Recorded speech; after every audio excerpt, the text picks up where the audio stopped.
Welcome to Tenor Tech, where I solve the problems you didn't even know you had. You start by verifying packet tracer and router capabilities because features differ by iOS image. Make sure your topology has interface IPs and routing so firewall rules have context.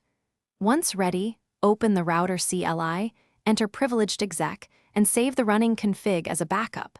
This prevents rollback pain.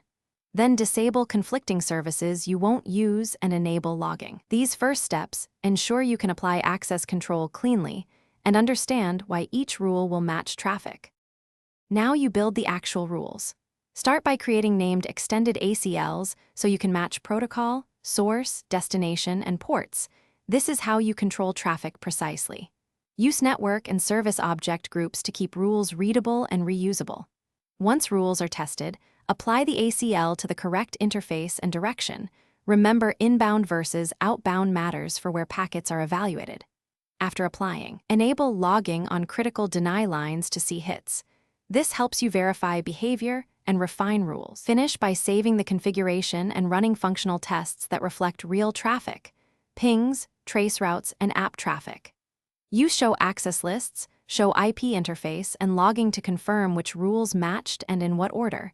The order determines precedence. If something breaks, temporarily remove or disable the most restrictive ACL entry to isolate the problem, then retest. One key troubleshooting tip: check NAT and route overlaps first. Misrouted or untranslated packets often appear as firewall failures. Thanks for watching. Subscribe to keep your life in tune.